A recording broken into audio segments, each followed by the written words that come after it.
So the intent is to build up to get our guys game ready. So in this controlled preseason game number one, basically it was already an 8-play series.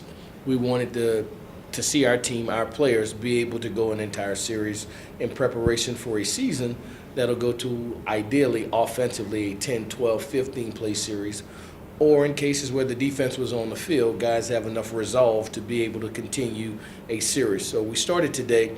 Practice, generally, they go racks of 4.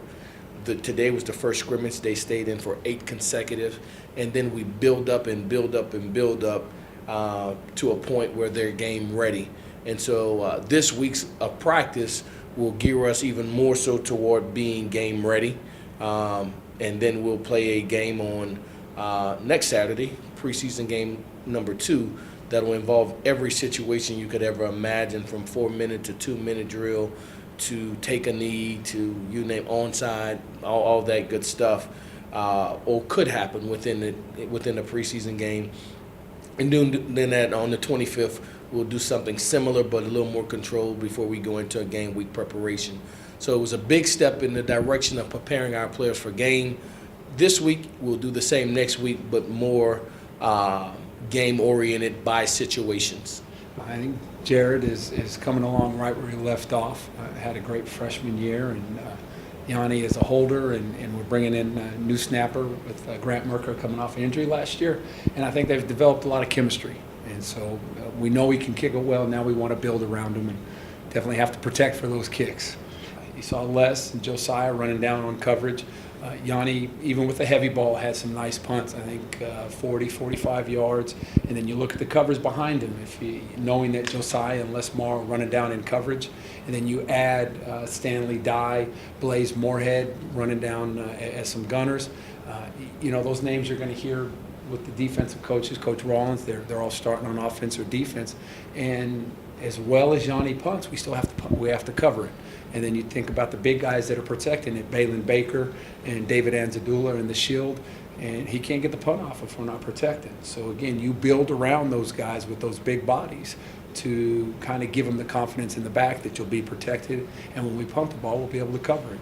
We had some really good stuff, and we had a few deals that you probably, wouldn't be very happy about. But the competition level between the 3, 4 kids is really good, and I mean it's healthy, and it's not a toxic environment. They respect each other, and one day it's like so many times. One day one stands out a little more, the next day another guy stands out. So it would not be fair at this point. It's still early. I mean, we've only been practicing around a week, so it would not be fair to say, hey, this guy should be the starter, because you may be cheating someone else who in time would have been the starter. So, size, good speed. We're long out there, and that's kind of cool, because you don't have to throw it perfect all the time. We can take it over the top of guys, but we're not all tall guys. But I think it's a really good range of receiver, if that makes any sense. We've got a couple fast guys, we've got a couple big guys, we've got a couple medium guys, size-wise. Inside receiver, McNair, Johnson, and Guidry, they've been playing in there, and they've been doing a nice job with some of the stuff we're doing with that position. So I've been happy with it.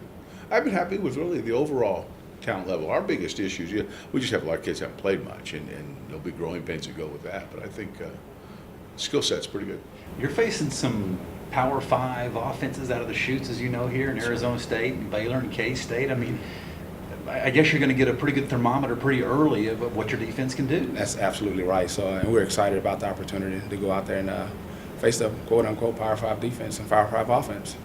I think we've already seen this, but is Josiah a guy that can maybe, like Marcus, maybe take over a game if he so chooses? Is he that kind of player? He has that ability. He's actually done it before, Yeah. So hopefully we can get it done again, but he's that kind of player. Someone like Marcus Davenport be a first-round draft pick, or do you feel like you're expected now to have guys like that on your defense every year? No, not at all. Just we just want his production. We may not get it from one player, but we may get it from a lot of them, and the more, it may be strength in numbers. That's kind of our motto. You lose the 14th pick in the draft, you can't just replace him So, but we need to replace that production. So we're going to replace that production with several guys.